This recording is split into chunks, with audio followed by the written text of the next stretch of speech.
Sam, thank you for joining us today. Could you please take us back to February 7th, 2021, Super Bowl Sunday, and help us understand who Sammy was before that day and what he was like as a person? Well, Sammy was a bruiser, a football player, a nose tackle, and a center on his team. He wanted to be the world's first trillionaire. He was very business-minded, industrious. We found out after he passed that he was mining Bitcoin in his closet, and very curious and inquisitive. He had a biodome in his room, which we had to clean out, which was a horrible experience.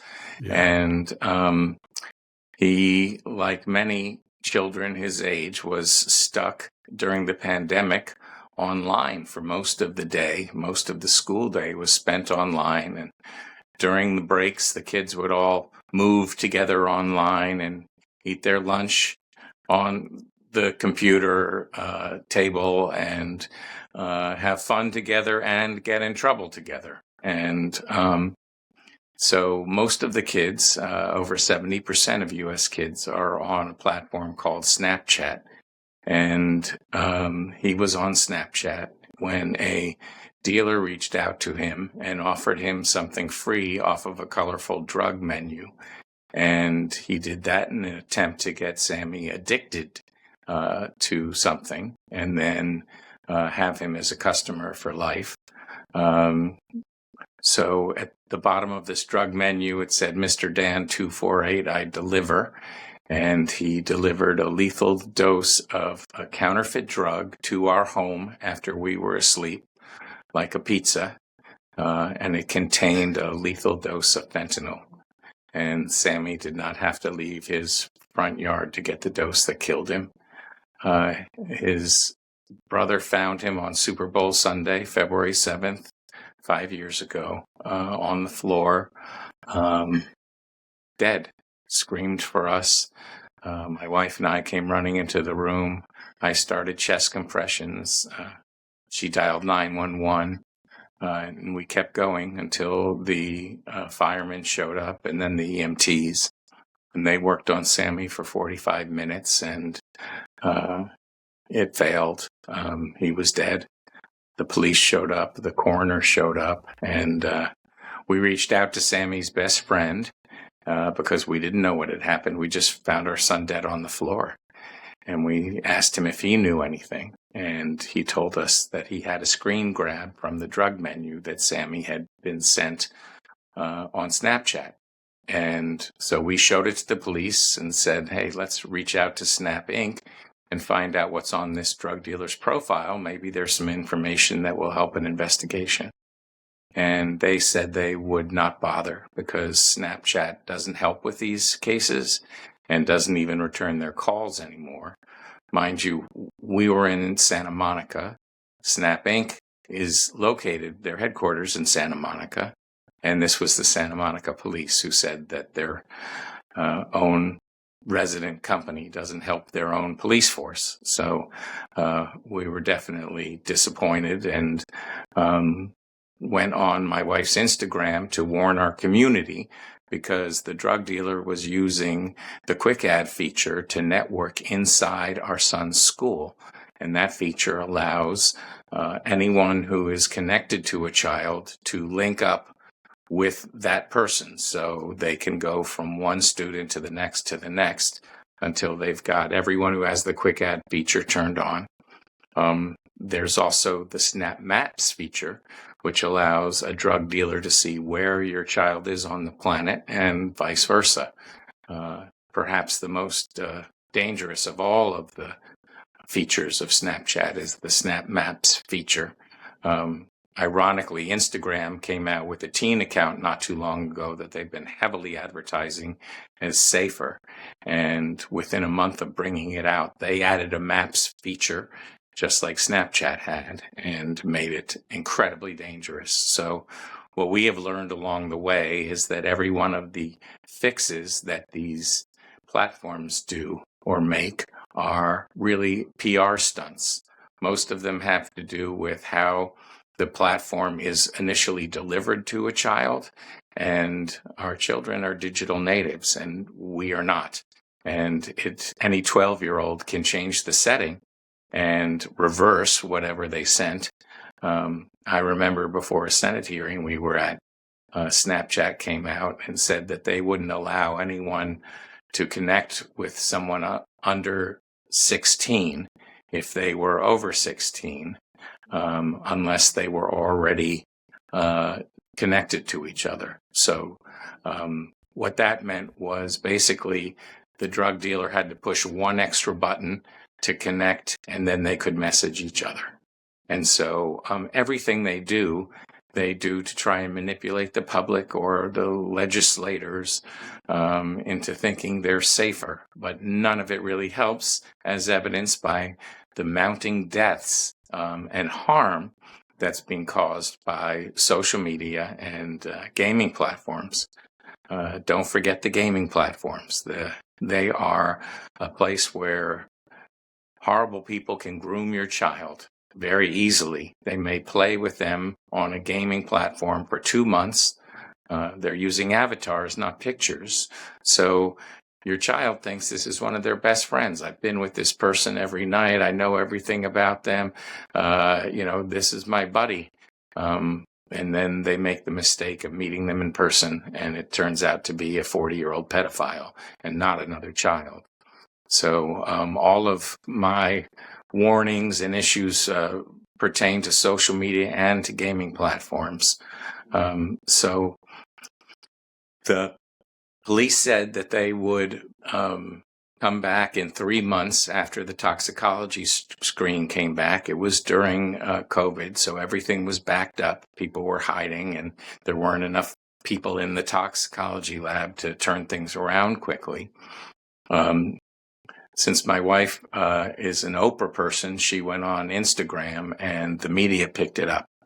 And before you know it, we were on the NBC Nightly News and every local station warning people about the dangers of Snapchat and counterfeit drugs. So it wasn't until about a month later that we found out that it was fentanyl that killed him. But 3 days after the police left, telling us they'd be back in 3 months, they showed back up at our doorstep with 3 detectives and a technology expert, and did what they should have done to begin with, which is treat it like a murder scene and start taking evidence and take his devices and try and open them. We had been smart enough to keep his computer hard drive going so that someone could investigate and see what was on there. But it's very hard to get a phone opened. If you have an Apple phone, for instance, an iPhone, a parent has to go to court and get a court order to open a phone that they own that was being used by their child.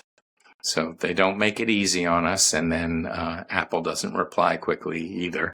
So they use at the police station something they call a gray key to break into these devices. And again, there was a massive backlog because of COVID at the Culver City station that has the gray key. So, we weren't hopeful. We started telling the world what the police said, that Snapchat doesn't help when children die via their platform. And I eventually reached out to Evan Spiegel, who is the CEO of Snap Inc., emailed him and said, our son died with the help of your platform, and things are very dangerous on Snapchat. And he actually spoke with us on the phone with my wife and I. While we were speaking with him, we said, we've heard from a lot of parents who have reached out to us because we were sort of the first family with a famous member who had this happen to them, and our phone was blowing up, and our mailbox had lots of letters from strangers. And so we said, these parents are having trouble getting their subpoenas answered by your company. And he said that, they didn't have enough staffing in that area. And it was expensive, but he would look into fixing it. And we said, and there's something called third-party safety software that would give a parent a warning if something dangerous or illegal, like drug dealing, were to happen on their children's devices. And so we asked him if he would allow for third-party safety software to be integrated into Snapchat. And he said no right there on the phone. They scrape our kids' data and use it for targeted advertising to sell the advertising more expensively, like Facebook does. And Facebook invented this. And so he didn't want that cycling through another company. He called it data privacy at the time. But the third-party safety software companies have a better record on security with data than the platforms themselves. So that was just a straw man. The truth was he didn't want anybody having his data. So as a result of this, we got some of the other parents together. We all started marching outside of Snapchat headquarters in Santa Monica with big plaques saying that our children were killed via Snapchat with pictures of them. And we've been out there every year for the last 5 years marching. In fact, this year, last week, we were out there with 50 angel parents. We closed off the street in front of their office with banners with Evan Spiegel's face on it, asking him to stop killing children on his platform. And 12 of us with big rollers and buckets of paint painted the name of 108 angels who got killed on their platform, young children, while others were speaking to the media with a big microphone and a speaker. The police showed up and threatened us with felony vandalism, but we just kept going. Good. There were too many of us and too few of them. Even if they wanted to arrest one or two of us, we were going to keep going. And we got the whole street covered with those names and packed up and left. So about that story, it has triggered some legislative actions on our part. I used my birthday to go up to Santa Monica and work on SB 918, and we got it passed. And it makes the social media platforms have to open a line to the police and answer their calls with a human being. It also required that all valid subpoenas get returned within 72 hours. So you can see why I was the perfect witness for that bill. Yes. The lobbying groups for the social media companies were sitting up there with me, saying that this would be too burdensome for their clients and objecting while I was in support. And the chairwoman of the committee looked at them and said, you all keep saying you're ready for common sense regulation in this area. This is about as common sense and as light touch as it could be. And there you are sitting next to Mr. Chapman objecting to the law. And that tells us that you're going to object to everything, which means that your objections don't have very much meaning. And we passed it 9-0 out of committee, where every committee member beat up on them and then passed the bill to the floor. And it passed both houses in Sacramento, and the governor signed it. So now they have to answer, California companies, most of them are California companies, have to answer when law enforcement calls, and district attorneys and attorneys general also, they have to answer the phone to them, and they have to return the subpoenas. The other thing that Sam, yeah. So that what prevents that from being federal law? It's state law for you, but why is it not mandated across the country? I don't know, to be honest with you. We're sort of going one law at a time and spreading ourselves pretty thinly. So I think it would be a great thing to be a federal law, and, it's a good idea. I should probably put it on next, but we're actually working on something called Sammy's Law, which is House Resolution 2657, and it requires third-party safety software integration in any platform or gaming or social media with children as users. All they have to do is open a link or an API to this industry. And then the rest of the law is about how you qualify as a valid third-party safety software company so that we are not giving our children's data to any fly-by-night entity. They have to pass a audit on their hardware and their software, and there is a proscribed list of harms that they are allowed to message and nothing else. So it will let a parent know if there's a drug dealer reaching out to their kid, or the other way around, if their kid's reaching out to a drug dealer, firearm sales, suicide, cyberbullying, sextortion, sex trafficking. These are the things that Sammy's Law will allow a parent to parent again while their children are online on somewhere like Snapchat, where the snaps disappear as soon as they're read. So there's no way for a parent to be helpful in this except to deny them the platform that all of their friends are on, and where everyone gets the homework and knows where the party is. You know, social media is not all a bad thing. It has a lot of utility in our lives. But these platforms have the ability to make it safer, and they choose not to, because they are reporting to Wall Street every 3 months the number of users that are on their platforms and the user engagement. And if those numbers go down, then their stock price goes down.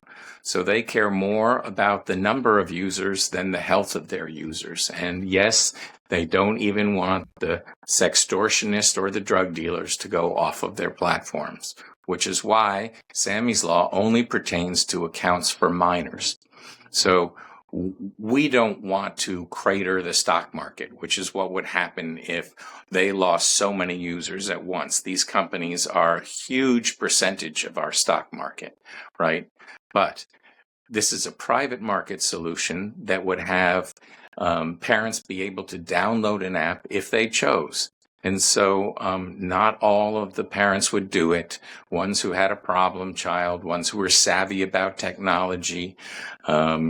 And so it's sort of a middle ground for everybody. You know, there are ways that parents can protect themselves.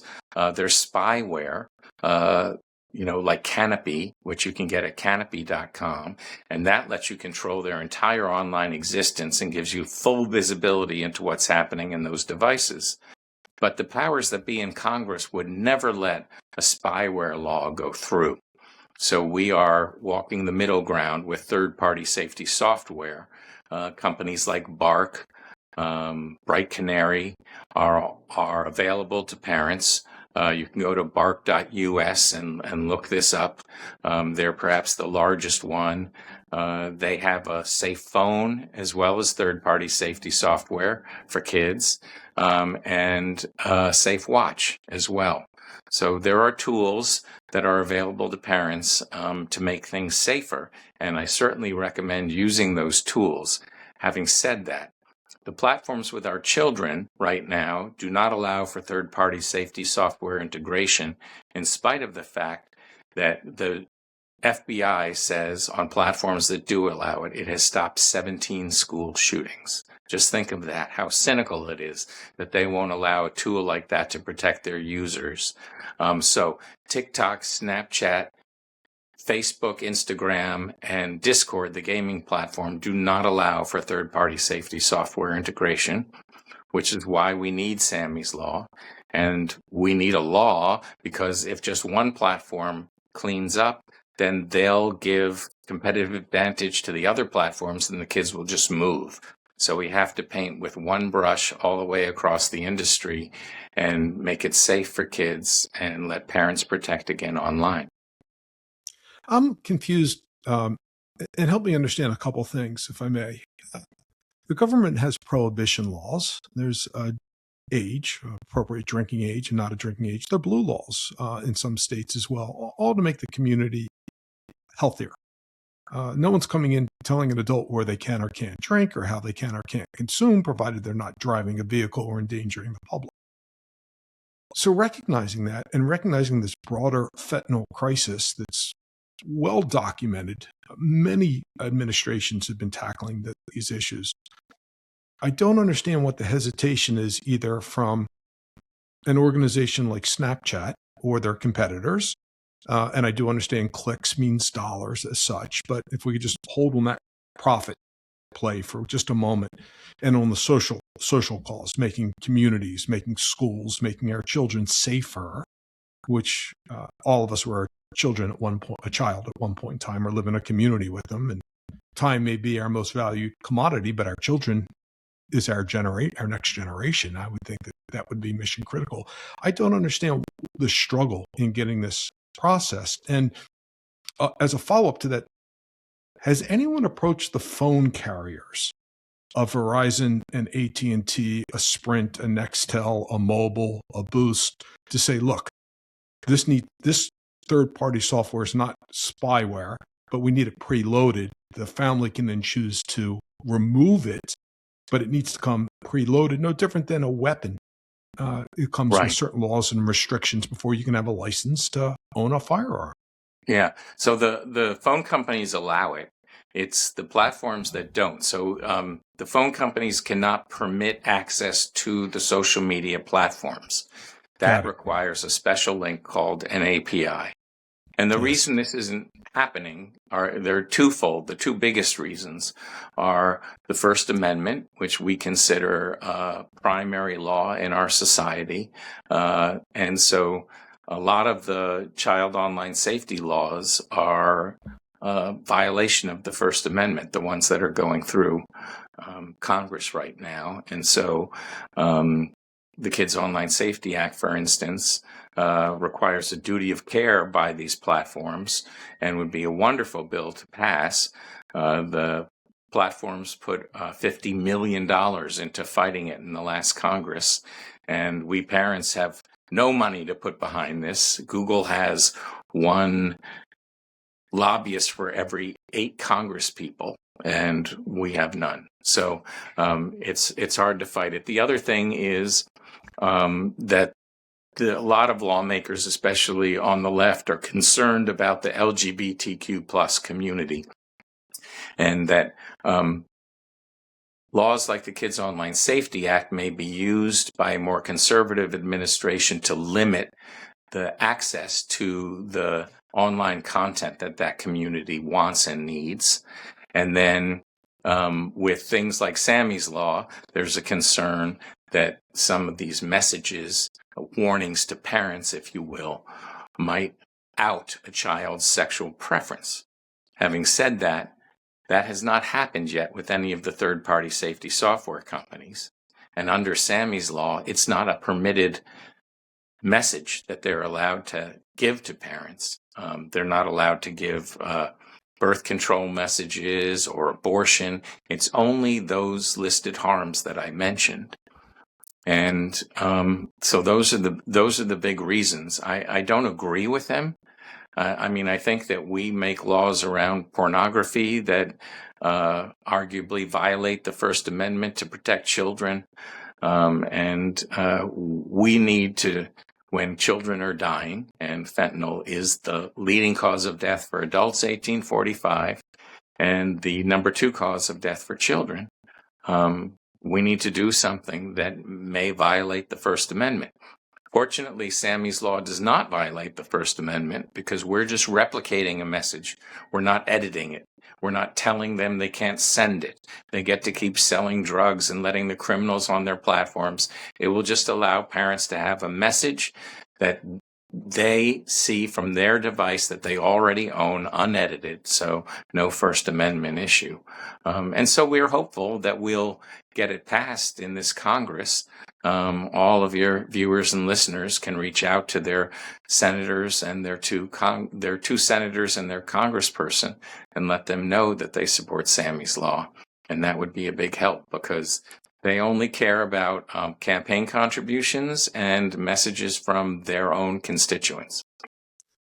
Sam, with Sammy's Law, it's my understanding, and correct me if I'm mistaken, that it's not enabling a group or software to retain the data for any more than maybe 2 weeks, which would be used for criminal purposes that the data bank automatically self-erases, so you're not creating a memorialized document that's going to live like a forever chemical. Is that That's accurate? correct. And they can only use the data for safety purposes, and they cannot resell it or use it for commercial purposes. And one good way of looking at all of this is to look at the profit motive of the different companies involved. Yes. So the profit motive of the social media companies are to have as many users on their platform for as long as possible so they can sell more advertising. And the profit motive for the third-party safety software companies is to keep our children safe. So they're doing everything they can to keep our children safe, while the social media companies are doing everything they can to sell ads to our kids. So I don't mean to oversimplify this, but illness is more important than education or information. Keeping a community sick, irrespective of what that sickness may be or whose perspective that is more beneficial for the bottom line, the profit gain, which is remarkable. Can I pivot and circle back to a question about the police for a moment? When an individual dies of a fentanyl overdose, what distinguishes whether it's treated as a drug overdose or a homicide? So the Santa Monica police later told me that they had learned on our case that they had to treat all overdose cases as a potential murder scene because of the prevalence of fentanyl poisoning now. And so really the only thing that distinguishes one from the other is an investigation. And so it's a big burden to police around the country and other investigative bodies, but now drug overdoses have to be looked at two ways. That they could be something that someone intentionally took too much of something, or someone didn't intend to take that at all and it killed them. And you're seeing a lot of young people with mysterious deaths around the country, and it's usually fentanyl. There are now things like car fentanyl, which is 100 times as strong as regular fentanyl. They just had a huge bust in Seattle of pounds and pounds of car fentanyl. It has the potential to cause a mass casualty event. If you put car fentanyl in a balloon and brought it into a stadium and popped the balloon, you would kill everyone in the stadium. And car fentanyl is coming into the United States through Canada. Canada also is housing a lot of the drug kingpins that are not in Mexico and laundering their money in places like Toronto Dominion Bank. And so there are now tariffs against Canada until they stop doing this, 20% on all Canadian goods, and to Mexico and China as well. So China is creating the precursor chemicals that go into fentanyl production. 90% of those chemicals come from China, 10% from India. And Mexico is turning those chemicals into fake Percocets, Valiums, anywhere there's an expensive drug or a drug shortage, so expensive cancer drugs that are hard to get or hard to afford, they're selling online and they are laced with fentanyl. There was an Adderall shortage in this country for the last few years. They're making fake Adderall. And China is even sending over the pill molds with the precursor chemicals to the cartels. And the government is refunding a 13% value-added tax to these chemical producing companies for selling the precursor chemicals abroad. So last year, 70,000 people died from fentanyl poisoning in the United States, 0 in China.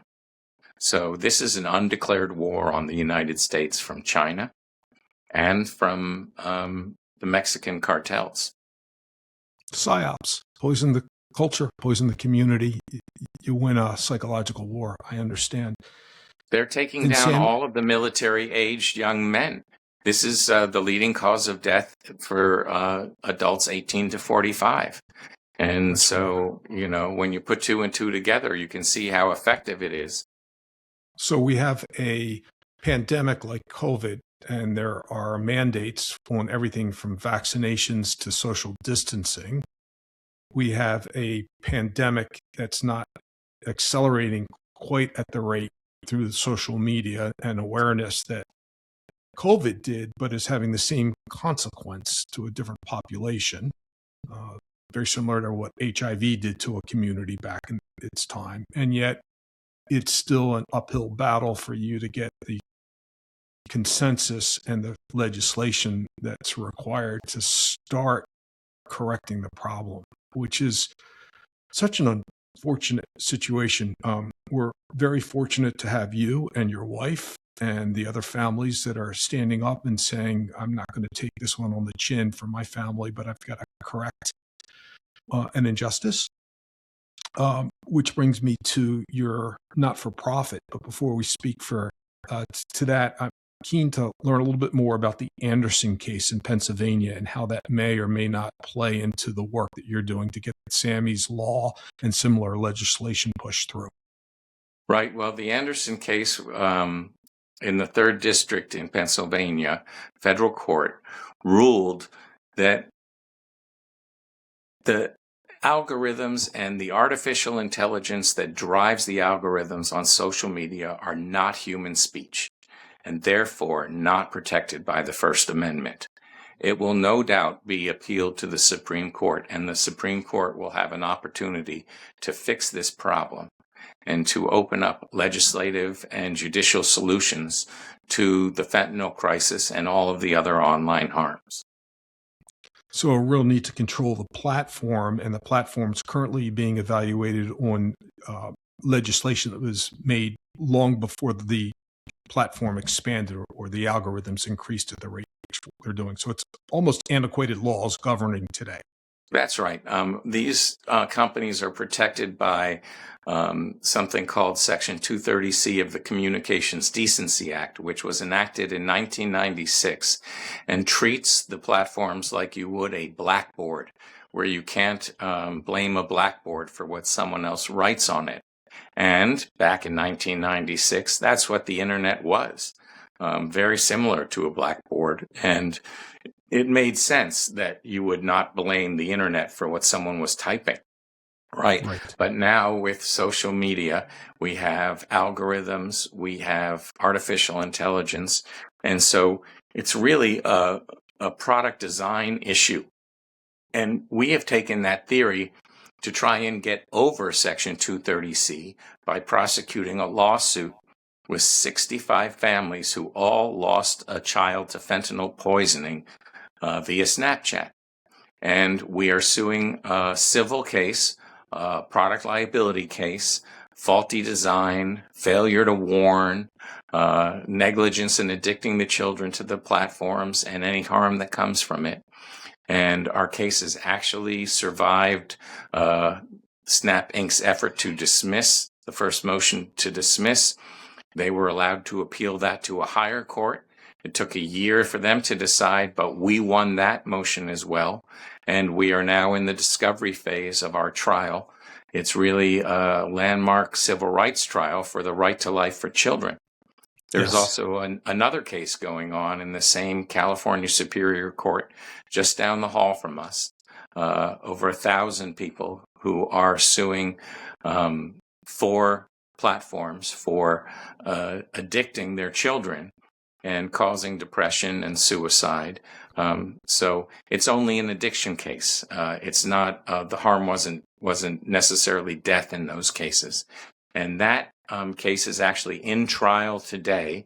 And Mark Zuckerberg, the CEO of Meta, Facebook, and Instagram, is going to be testifying tomorrow. TikTok and Snapchat settled the first case. The first case is a 20-year-old woman who is depressed and claims that the depression was driven by social media addiction. So it's only TikTok and Meta that are on trial in this case. But there are 9 bellwether cases. The court picks out some average cases out of the 1,000 to try first, to give the judge some information about what to do with all the rest of them. So this is just one of 9 that we're going to see and that are going to be in the news. And when ours come, it's going to be easier to prove the harm because all of the children died, and they died from something very specific, which is Snapchat delivered a drug dealer to their kid. The drug dealer delivered a lethal dose of fentanyl, and the child died. So as you're apportioning harm, it's going to be harder to prove, that social media caused the depression in the first set of cases, because there's so many other things that could cause a child's depression that the defense lawyers will tear that child's life apart and give evidence of all of the other terrible things that must have caused this depression. And so those cases are very important, don't get me wrong, because the discovery is going to make public much of what these companies are hiding. And the CEOs are going to have to testify, which puts them in peril. And so for those two reasons, it's very important. But in our case, let's say there's a $12 million judgment, right? There are only 3 parties that could possibly have contributed to this. So you've got the drug dealer, you've got the platform, and you've got the child. So they might give a third of an award to the family. And we're not suing for money because we want to. We're suing for money because that's the way to get them to clean up. Section 230C has prevented families like ours from suing. And once we win our cases, there will be a lineup outside of the courthouses around America with hundreds of thousands of parents who have a cause of action against these platforms, and they will have to clean up the next day. So these are really landmark cases. Just the mere fact that parents can have access to the courts and win will clean up all of the platforms, because they have a fiduciary obligation to protect their shareholders from what's coming. And It's going to be a tsunami of lawsuits. Sam, you use the word calls of action, you use the word harm, and I am resonating with what you shared with me. Snapchat used a geolocator to allow a drug dealer to find a private citizen's home and to engage them. That to me is intent. I'm not an attorney. I don't pretend to be, but it's linear. So how would they even conceivably suggest that they didn't cause harm or that they didn't have a cause of action if they're providing a geolocating service? I think they're going to lose. Their only protection is Section 230C. We weren't going to sue Snap Inc., but because we spoke to Evan Spiegel, we show that he had specific knowledge of the problem and didn't do anything about it, making him culpable. So we were going to be a star witness in 64 cases, and we decided if we're going to be dragged into court over and over again, we might as well be one of the plaintiffs. So we were the last plaintiff to join the suit. And there are now hundreds more on what they call a tolling agreement, waiting for permission to join the suit. But I don't think they're going to be allowed in, because if you go over 100 plaintiffs, it turns into a class action suit, and that's not what we have. We have 65 individual lawsuits waiting to go. Understood. Sam, can you share a little bit about your Senate hearing experience and the impact that had both on you, the families, as well as the people that were in that Senate committee?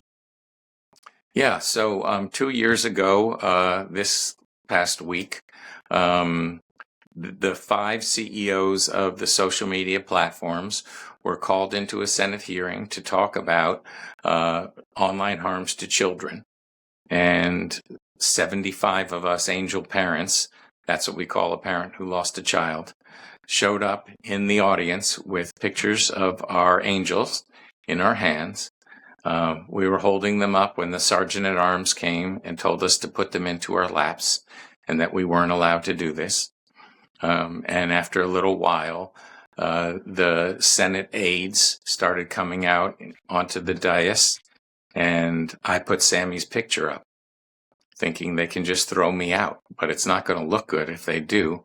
And then Jaime Puerta, sitting next to me, put Daniel's picture up, and Rose and Rob Bronstein put Nate's picture up, and our whole row put our pictures up, and then all 75 of us had our pictures up, while the senators came out and saw all of the dead children's images, and then the CEOs and their flunkies came out.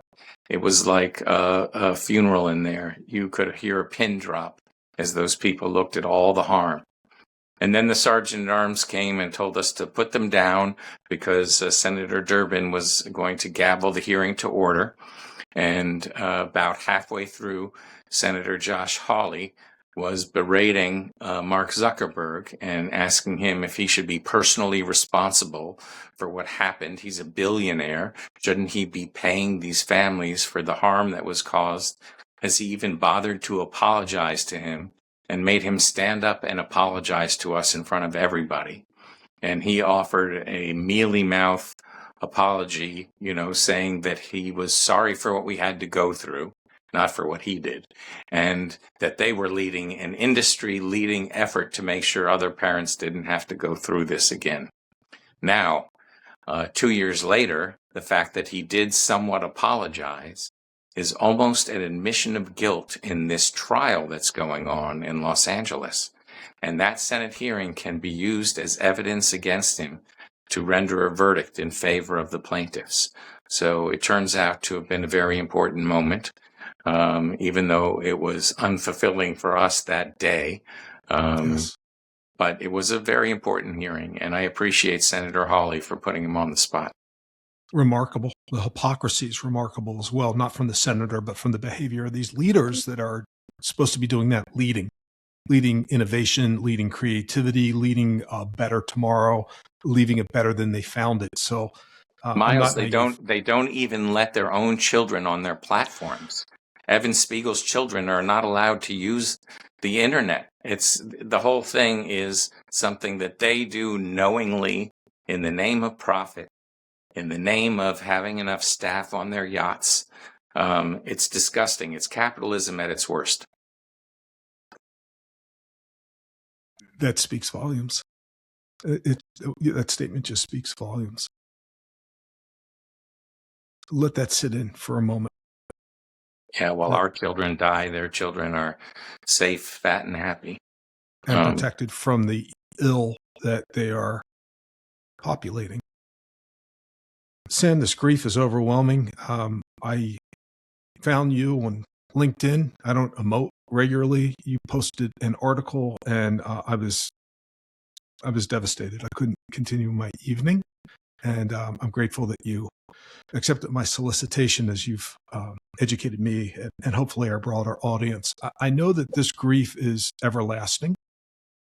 May Sammy's memory be a blessing to all who remember and all who mourn, as well as everyone else that have lost a loved one.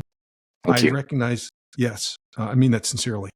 I recognize you've turned your grief into the Parent Collective and Advocacy organization. Can you please speak to a moment about what that is and how others may get involved in supporting you? So when this first happened to us and we went on the news, we were overwhelmed by the number of other parents who had gone through this and didn't even know what was going on. And they reached out to us and wanted to know what they could do. And so we started a Facebook page called Parent Collective to let some of this energy have a home. And 13,000 parents came on there who had lost a child and started supporting each other and sharing ideas. And we turned that into a 501c3 called Parent Collective. We have a website called parentcollective.org. And we have taken inspiration from the support they were giving each other and created different ways of helping. So my wife is a therapist, Dr. Laura Berman, and we do grief workshops for angel parents around the country and here in California. We have a big one up in the Redwoods with that goes on for 3 days with over 80 parents. My wife calls them Grieving Mama meetups. We do one every month here at a church in Hermosa Beach, and we've done them in other big cities around the country. If you want to have one in your city, just reach out to us and we'll build something around the grief that's in your town. We go on the media. I've been on 200 different media appearances since Sammy died, trying to warn parents about the dangers of fentanyl and Snapchat. We have a PR service for angel parents and organizations like the Organization for Social Media Safety that are in the fight with us. And we help get the stories out there about what these organizations are doing and help get the parents' children's story out there because it helps. The media always wants a human interest story when they're covering these topics, so we help make the match, and the parents want their children to be seen and their young lives to do some good beyond what they've been able to do at that young age. And we are pushing for legislation in our local community and nationally. I mentioned SB 918 and Sammy's Law. I did 30 lobbying meetings for SB 976, which made it illegal for social media to send addictive algorithms to children in California. It's a California law. And that they can't contact children during school hours or at night from midnight to 6 a.m. And NetChoice, the lobbying group for the internet companies, appealed right away, sued the state of California, had the law enjoined, and the California court decided that the portion of the law where you couldn't contact the children during school hours or at night was a violation of free speech, and they threw that part out. But the other part was allowed to be enacted, and then NetChoice appealed to a higher court, and that enjoined the law while they went through their process. And about halfway through, a couple of months ago, the court decided that NetChoice and the platforms were going to lose their case, and they let that become the law of the land here in California. So the addictive algorithms are no longer legal here because of Senate Bill 976. And so we push for online safety legislation, fentanyl awareness, and grief support. And anyone who wants to help can go to parentcollective.org or Parent Collective's Facebook group and join. We'll include that in the show notes as well. Thank you for that. You had suggested earlier that the audience get involved immediately by contacting local senators and government representatives. What can listeners do, whether they're parents, business leaders, or concerned citizens, to support the cause beyond a phone call or an email to their local representative?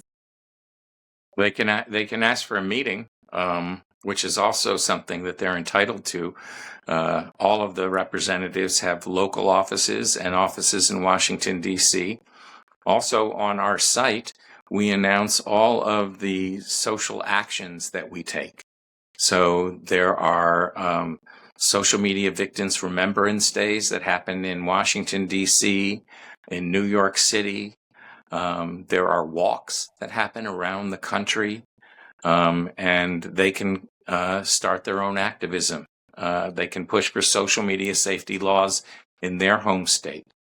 We're part of the distraction-free schools movement that is trying to push local laws in the 50 states that make it so that children can't use their phones during the day while they're at school. They have to check them in, and in an emergency, go to the dean's or the headmaster's office and tell them what's wrong and get access to their phone. And the parents, likewise, if they have a need for their child, can call the school. So it takes us back to the 1990s, if you will, but it does, in emergencies, give access to the phones. So children are being very distracted in school. All of the online learning has lowered our test scores, and social media has made it much worse. But you can see right away, you know, when the teacher turns his or her back, the kids are texting. They're going on social media. Some of them are using ChatGPT to cheat.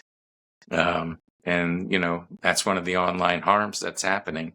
AI is creating chatbots and things that are putting evil ideas into our kids' heads. who are taking advantage of their depression and helping them commit suicide, who are answering questions for children that are not age appropriate. So that's sort of the next front of this war, is helping the AI companies create a child-safe product. Right now, most of the deaths are from social media and gaming platforms, so we don't want to just shift to the shiny new object, which is AI. But we also, in this nascent industry, need to make sure that they create it safely for our children, which they are not and have not done yet. Sam, thank you for bringing attention to this broader crisis. I recognize in our conversations today and previously that it's much greater than fentanyl, and it is of urgency as well. Looking forward, what do you want Sammy's legacy to be? How do you want him remembered beyond Forever 16? Well, since Sammy died, all I've done is be what I call an accidental activist. And my hope is that his legacy is lives saved, young lives saved around the country, because we don't want this to happen to the children who are left behind. And that's what it's all about. It's about saving children's lives. It's the civil rights cause of our time. These young lives have been lost, but they won't have been wasted if we fix this industry, if we make sure that somehow this lost generation doesn't repeat itself. That would be his legacy and the legacy of all the angel parents around the country who are fighting with us. Thank you, Sam. Friends, family, and cohorts, we appreciate you tuning in today. If there is a single call to action, that would have to be to hug your loved ones, friends, family, and neighbors as tightly as you can. They say time is our most precious commodity. I would counter that to say our children are. Sam, please, our love and deep support to the families and the bereaved parents and their siblings as well. I appreciate you going through this. It's got to be extremely uncomfortable and painful every time you repeat the conversation, and I'm very sensitive to it. We will include show notes. We will be pushing this through all our social media. We will take it directly to LinkedIn. It's our top priority. We wish you well, your law firms, your PR firms, and everyone that's following in trying to make it better. Thank you, Miles, for shining a light on this issue. It's our pleasure.